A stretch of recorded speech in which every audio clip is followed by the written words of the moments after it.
Morning decisions. How about a creamy mocha frappuccino drink? Or sweet vanilla? Smooth caramel maybe? Or a white chocolate mocha? Whichever you choose, delicious coffee awaits. Find Starbucks Frappuccino drinks wherever you buy your groceries.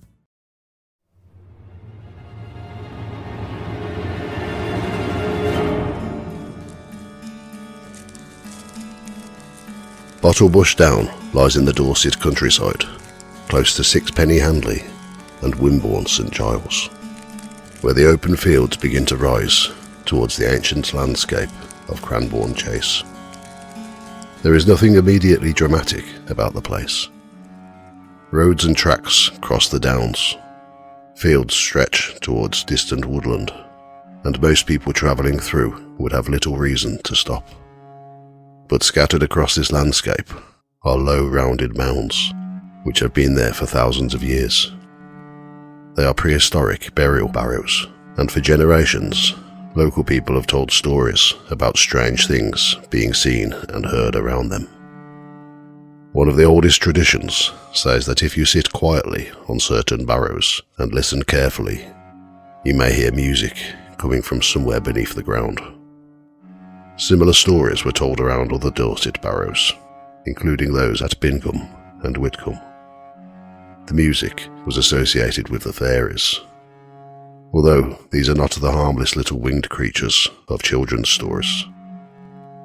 The older fair folk, belonging to hills, mounds and ancient places, and encounters with them were rarely something to be taken lightly. The barrows were graves, but in local tradition, they could also be entrances to somewhere else. At Bottlebush Down, there was a story that went considerably further than simply hearing music. It was recorded by Aubrey L. Park in the folklore of Sixpenny Handley, Dorset, published in 1963. Park had been told that one evening a man stopped to rest on top of one of the barrows. As he lay there, he was astonished to see a crowd of little people appear around him. They were dressed in leather jerkins, and they began to dance around the man as he remained on the mound. Park later heard that the witness had been the Reverend A.R.T. Bruce, a former curate of Handley. Unfortunately, Bruce had died before Park was able to speak to him and confirm the story. That leaves the encounter where so much old folklore eventually ends up, remembered by local people, recorded by someone who took the trouble to preserve it, but impossible to take any further. Whoever the original witness was, the story became another warning that the old mounds on Bottlebush Down were places where unusual things could happen. But the little people are not what made Bottlebush Down famous. That came from an encounter on a winter night in the late 1920s, when Dr. R.C.C. Clay was driving home through the Dorset countryside. Clay was a doctor and antiquary with considerable archaeological experience, and at the time he had been involved with the excavation of a prehistoric urnfield at Folkestone. During the winter of 1927 or 1928, he was returning from Folkestone to his home in Fovant, travelling along the road from Cranbourne towards Handley.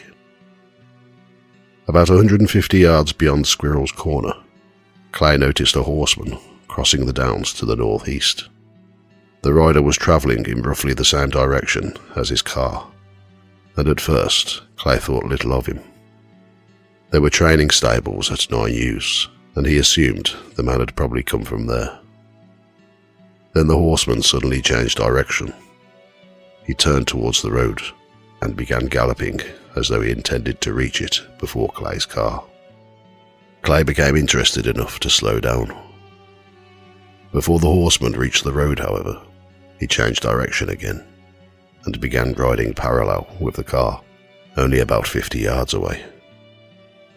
It was now that Clay realised there was something very strange about the man he was watching. The rider's legs were bare, and he wore a long, loose coat. The horse had a long mane and tail, but Clay could see no bridle or stirrups. The rider turned his face towards the car, although Clay could not make out his features. and in his right hand he was waving something above his head. Clay tried to identify it.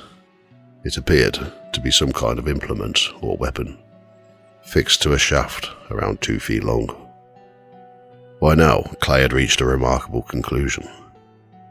He believed the man galloping beside him was prehistoric. For around 100 yards, the horse and rider continued across the downs alongside the car. Then they vanished.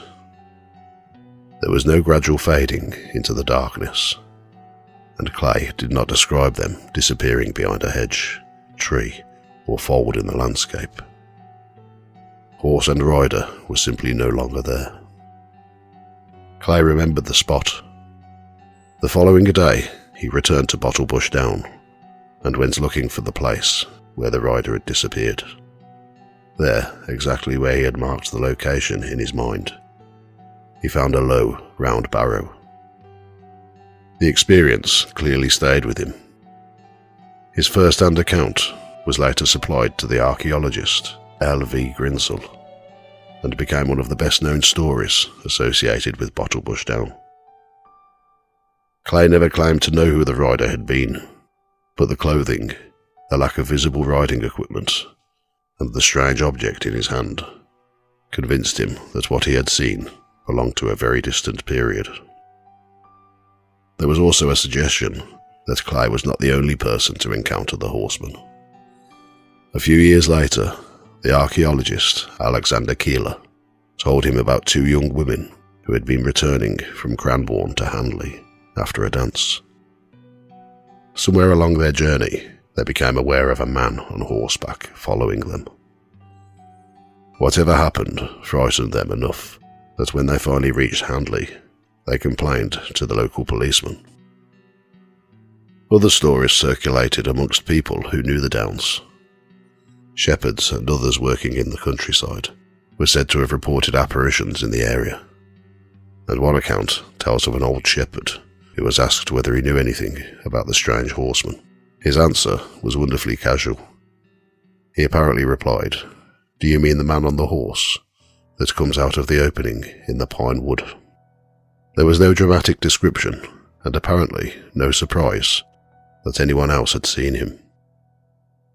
To the shepherd, the question seemed to need clarification, only because everyone already knew which horseman was being discussed. He was simply the man who came out of the pine wood. Clay seems to have spent some time thinking about what he had experienced.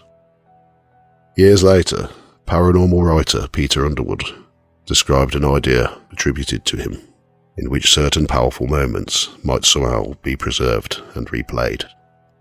Underwood called it a kind of cinema of time, an event from the past appearing again under particular circumstances to someone capable of seeing it. The horseman, in that interpretation, would not necessarily have been consciously following Clay's car at all. Clay might simply have crossed the path of something that had happened on those downs centuries or even millennia before. There is an uncomfortable detail in Clay's own account which leaves that idea unresolved. The rider did not simply cross the landscape without reacting to him. He changed direction as Clay approached. He appeared to race towards the road, then turned and travelled alongside the car. Most strangely of all, Clay said that the man's face was turned towards him, while the object in his hand was being waved above his head.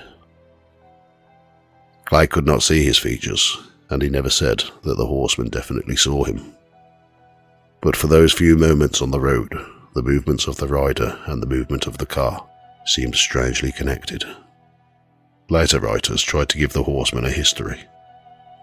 One suggestion was that he had suffered some terrible injury, possibly while hunting, and had ridden desperately across the downs before collapsing and dying.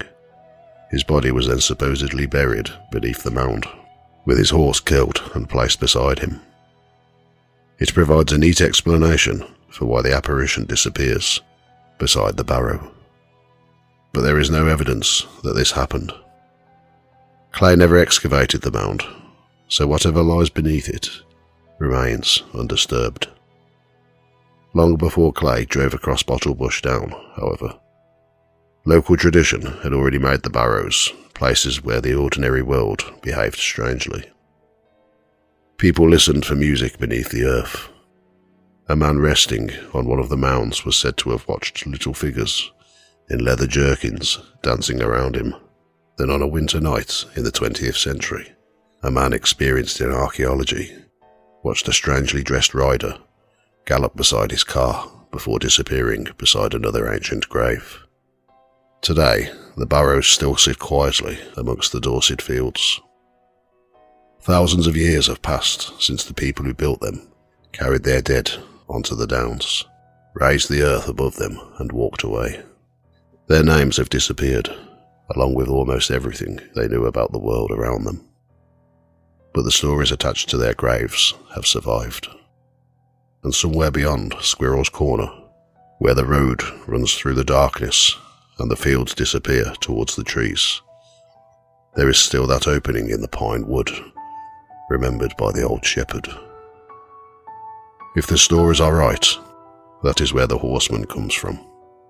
He crosses the downs on a horse without bridle or stirrups, turns towards the road and for a short distance rides alongside whoever happens to be passing before the ancient barrow takes him back. Thank you for listening to Ghost Tales by the Fireside.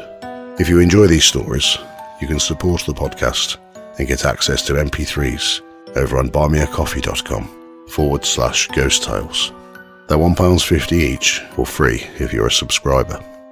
You can find everything at ghosttales.co.uk and follow on Facebook and Instagram at Ghost Tales Podcast. Tomorrow morning is knocking. Stock your fridge now. How about a creamy mocha frappuccino drink? Or a sweet vanilla? Smooth caramel maybe? Or a white chocolate mocha? Whichever you choose, delicious coffee awaits. Find Starbucks Frappuccino drinks wherever you buy your groceries.